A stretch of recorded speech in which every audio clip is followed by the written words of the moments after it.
Le loup est une espèce de canidé qui, à l'état sauvage, peut être un terrible prédateur. Sa silhouette solitaire sur fond d'astres lunaires a toujours fasciné les hommes et hante encore les légendes les plus sombres. Heureusement, les peurs assassines des hommes n'ont eu raison des meutes à l'affût au plus profond des vallées endormies, et aujourd'hui encore, le loup hurle le rassemblement par-dessus les sommets du monde.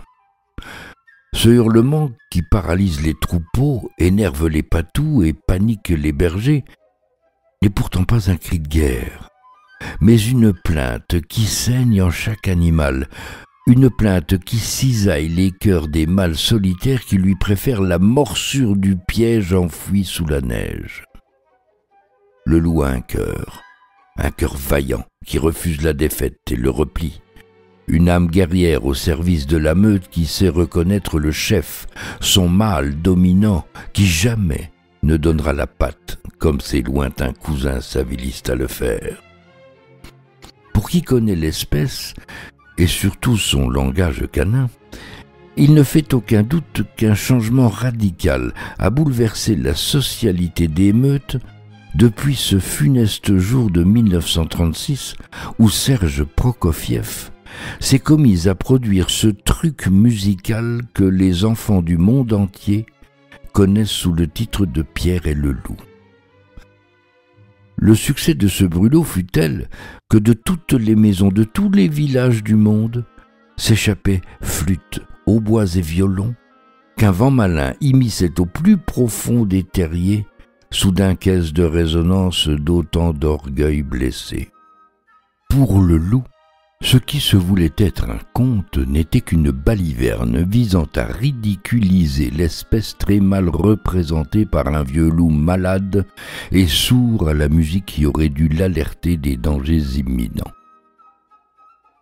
Depuis plus d'un siècle, les hommes bêtes et leur stupide progéniture se laissaient berner par la plume de ce maudit Sergueï Sergueïovitch Prokofiev, couchant sur le papier et dans la cour de cette ferme, ce triste animal qu'un enfant à peine balbutiant et un grand-père tremblant comme feuille qui tombe auraient capturé. Il fallait réagir. Cette nuit-là, la pleine lune accueillit en son disque de lumière les fières silhouettes des chefs de meute réunis en conseil de guerre. Rompus aux exercices stratégiques à mener face à l'homme, les sages établirent un plan de reconquête de leur dignité en 2 points. 1. Retrouver ce Serge Prokofiev et sa basse-cour et l'obliger à glorifier le noble courage du loup. 2. Retrouver cet abruti de Pierre à la chair tendre sous les crocs vengés de la meute victorieuse. Le bon accomplissement de cette mission périlleuse nécessitait qu'un héros naisse d'un prince. À l'unanimité, fut désigné Marcello di Toscana, un jeune loup toscan qui alliait à lui seul toutes les qualités requises. Courage, détermination, morsure 100% létale, intelligence, avec ce petit rien de raffinement propre aux meutes péninsulaires. Fier de son sort, Marcello avait passé une grande partie de la nuit à peaufiner son image de héros. Poils gominés, griffes et canines affûtées, truffes humides, il empruntait maintenant les chemins de l'ombre, ventre à terre, jusqu'au pays des contes. Et le soir même, le souffle court, il s'embusquait au pied de la porte des livres qui n'ouvrait qu'à 20h pétantes. Le temps d'une petite toilette rafraîchissante, d'un raccord de polish sur ses griffes écornées aux chemins empruntés, et le miracle de l'ouverture de la porte des livres s'accomplit. Une voix d'hôtesse de gare, lointaine et résonnante, prévenait qu'il convenait d'avoir quitté les lieux dans l'heure sous peine d'endormissement spontané. Malin comme un tigre, notre presque héros glissa son corps noueux de jeune athlète au pied des livres qui semblaient battre des pages comme papillons des ailes. Ils étaient tous là. Andersen, Grimm, Maupassant, Sand, Spiderman, Hugo, Dickens et même Musso, qui tous lisaient, déclamaient ou susurraient d'un seul cœur et à voix haute leurs chères œuvres, qu'un même sang pur en avait noirci les pages. Marcello Lagheri, le guerrier venu en découdre avec la littérature, ne put retenir une larme d'émotion à l'écoute de ce qu'il découvrait d'un monde du merveilleux, de l'impossible, du fantastique, où reines et princesses, fées et sorcières, chevaliers ou mendiants le bousculaient, le bouleversaient, pour enfin le laisser KO au pied de la page de garde de Pierre et le Loup.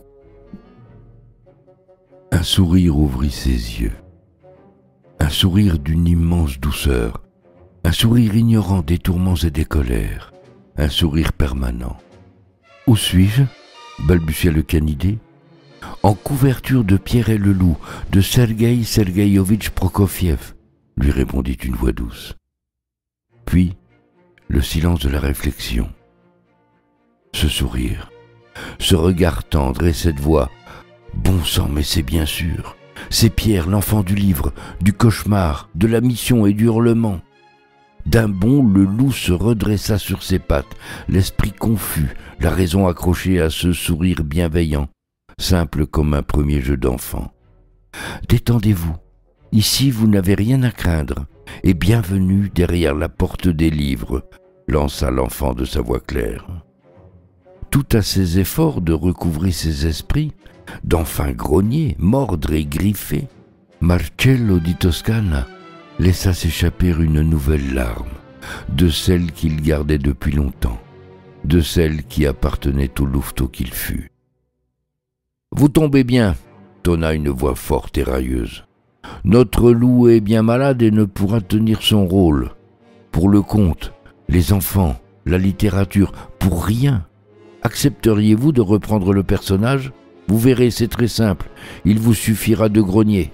Au fait, je me présente, je suis le grand-père. » En moins de temps qu'il n'en fallait pour rompre le cou d'une chèvre, notre loup se retrouva au cœur du conte qu'il était censé effacer pour toujours. De l'intérieur, l'histoire était simple. Un loup, tenaillé par la faim, cherchait pitance et avalait un canard, ami de Pierre, juste avant que ce dernier ne l'attrape, ne le livre au chasseur, pour enfin lui rendre sa liberté. Mais au-delà, Marcello di Toscana, déjà artiste et presque héros, devait concéder que l'histoire était belle et parfois cocasse, que ce maudit russe Prokofiev contait là une histoire d'amour et de bienveillance qui malheureusement ne pouvait qu'appartenir au conte. Et lorsqu'à la dernière page, Pierre lui rendait sa liberté, un seul cœur partagé battait dans leur poitrine fraternelle. Sur le chemin sombre qui le conduisait à ces collines toscanes, le loup secouait les mots du récit qu'il devait rendre à ses pères et qui peut-être un jour fera l'objet d'un nouveau conte à dormir debout.